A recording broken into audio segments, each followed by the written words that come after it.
On October 29, 1919, the Secretary of Labor of the United States, W.B. Wilson, opened the first ever session of the International Labor Conference saying that our homes are your homes, and we want you to feel that you're not strangers at the gate, but part of us.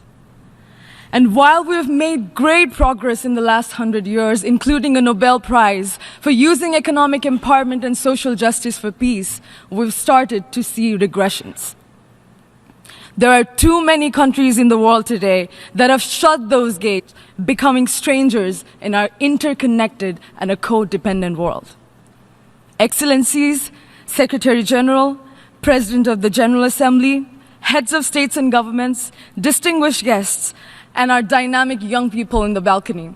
It is my honor to be here with you today. My name is Jolly Amatya. I'm from Nepal, and I'm speaking on behalf of the United Nations Major Group for Children and Youth. We're the General Assembly mandated youth engagement mechanism at the UN, originally created in 1992 as an outcome of Agenda 21.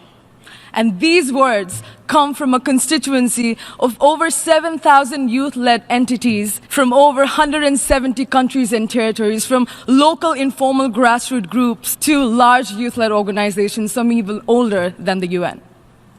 And despite our failing education systems, we've done our homework. The Constitution of the ILO opens, stating that universal and lasting peace can be established only and only if it is based upon social justice. Secretary Wilson echoed this, saying that war is waste. And yet, globally, we spend a combined of $1.7 trillion in our military because our economic models cannot tell the difference between the production of weapons for mass destruction and instruments of well-being.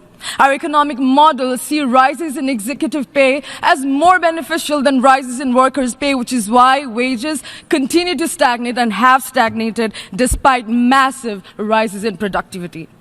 A truly equitable and inclusive future of work cannot be hijacked by the same mindset that has led us to where we are today. Our short-sighted quest and blind obsession with the GDP growth is perpetuating human rights abuses against a majority of humanity and destroying our ecological life support systems. Unchecked growth is an existential threat.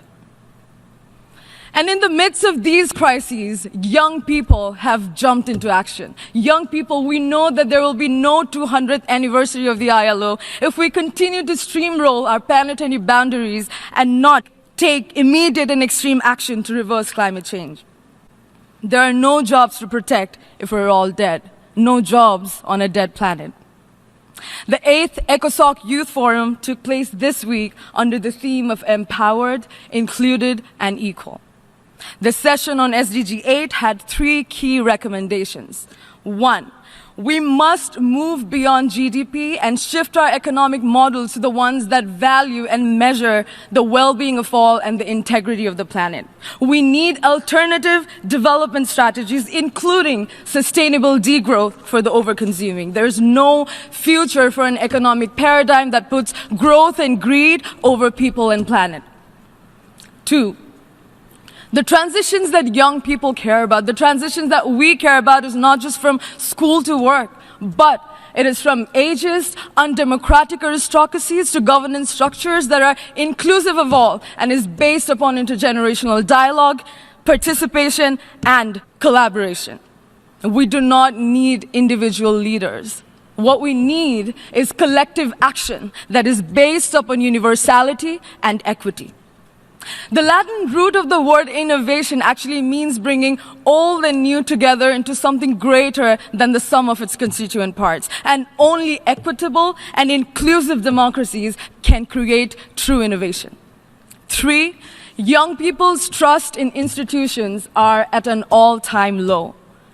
And rebuilding that very trust is key to moving forward to the future that we want. Our institutions must be recalibrated to align with the aspirations of the 2030 agenda. They need to set examples that we can be proud of and not perpetuate outdated and unjust systems that impose hardships on people. We need civic education that promotes participatory budgeting, collective bargaining, and voting.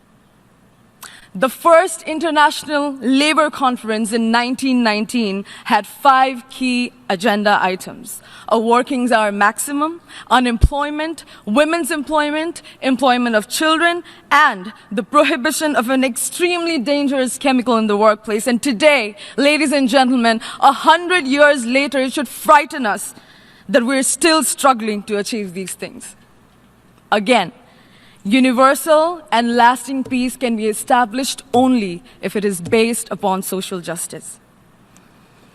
The key to a brighter future of work is an honest reflection on why the present of work has not lived up to our shared collective aspirations. We need to go beyond seeing people as just their potential value added and bring back humanity to the core principles that guide our decisions. Our call to action, young people's call to action, is very simple. We all must work together, all peoples, with each other, for a just and a peaceful planet. And together, we can make it work.